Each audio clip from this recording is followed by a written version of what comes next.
اللہ کی عدالت میں جواب دہی کا ہماگیر تصور۔ رسول اللہ صلی اللہ علیہ وسلم یقول کلکم راع وکلکم مسئول عن رعیتہ، الامام راع ومسئول عن رعیتہ، والرجل راع فی اہلہ وہو مسئول عن رعیتہ، والمرأة راعیة فی بیت زوجہا ومسئلة عن رعیتہا، والخادم راع فی مال سیدہ ومسئول عن رعیتہ، والرجل راع فی مال ابیہ وہو مسئول عن رعیتہ، وکلکم راع وکلکم راع ومسئول عن رعیتہ۔ بخاری عن ابن عمر کتاب الجمعہ۔ رسول اللہ صلی اللہ علیہ وسلم فرماتے تھے کہ تم میں سے ہر ایک نگراں اور جواب دہ ہے۔ اسلامی ریاست کا صدر نگراں ہے، اس سے اس کی رعیت کے متعلق پوچھا جائے گا۔ ہر شخص اپنے بال بچوں کا حاکم ہے اور اپنی ذمہ داریوں کے لیے خدا کے ہاں جواب دہ ہے۔ عورت اپنے شوہر کے گھر اور اس کے بچوں کی ذمہ دار ہے، گھریلو انتظام کے سلسلے میں اس سے باز پرس ہوگی۔ نوکر اپنے آقا کی اور بیٹا اپنے باپ کی جائیداد کا امین اور محافظ ہے، اللہ کے ہاں اس پر ان سے محاسبہ ہوگا۔ غور سے سنو، تم میں سے ہر ایک اپنے اپنے دائرے میں حاکم اور نگراں ہے، اور تم میں سے ہر ایک سے ان لوگوں کی بابت پوچھا جائے گا جو اس کی نگرانی میں ہیں۔ ملت اسلامیہ کا ہر فرد ذمہ داریوں کی زنجیر میں جکڑا ہوا ہے۔ ہر وہ چیز جو اس کے قبضے اور تصرف میں ہے اللہ کی طرف سے بخشی ہوئی ایک امانت ہے۔ بندہ ہونے کی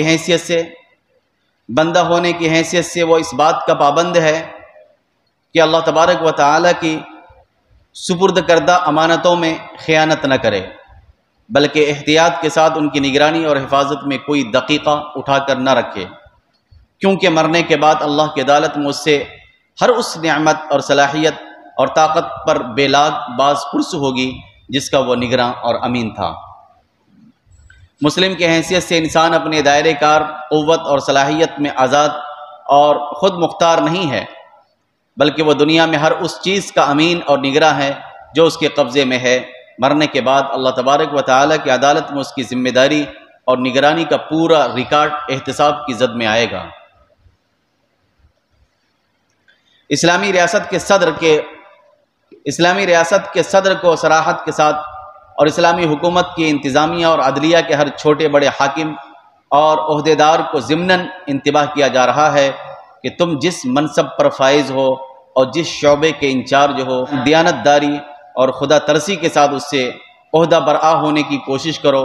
اللہ تبارک و تعالیٰ کی عدالت میں تم سے باز پرس ہوگی، اور سوال کیا جائے گا کہ دنیا میں جو ذمہ داری تم نے قبول کی تھی اور جو امانت تمہاری تحویل میں تھی اس کا تم نے حق ادا کیا یا نہیں۔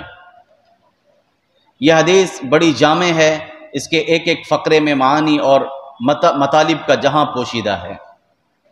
ہر شخص اپنے بال بچوں کے دین، اخلاق، اصلاح اور تربیت کا نگراں ہے، اس سے ان کے حقوق کی بابت باز پرس ہوگی۔ بیوی اپنی عفت اور پاک دامنی، بچوں کی صحیح تربیت، شوہر کی جائیداد کی نگرانی اور گھر کے نظام کو سنبھالنے کی ذمہ دار ہے۔ معاشرے میں بناؤ اور بگاڑ کا سارا دار و مدار گھریلو نظام پر ہے، اس لیے میاں بیوی کو ایک دوسرے کے معاملات کا نگراں بنایا گیا ہے۔ شوہر کی ذمہ داری معاشی معاملات تک محدود نہیں ہے، بلکہ بیوی کے دین، اخلاق اور تقوی کی دیکھ بھال بھی اس کے ذمے ہے۔ اولاد اپنے ماں باپ کی جائیداد میں ان کی مرضی اور اجازت کے بغیر تصرف نہ کرے، کیونکہ اس کے محافظ اور نگراں ہونے کی وجہ سے قیامت کے دن اس سے جواب دہی کے لیے حاضر کیا جائے گا۔ غرض کہ قیامت کے دن ہر شخص کو اپنی زندگی کا کارنامہ لے کر احتساب کے لیے اللہ تبارک و تعالیٰ کی عدالت میں حاضر ہونا پڑے گا۔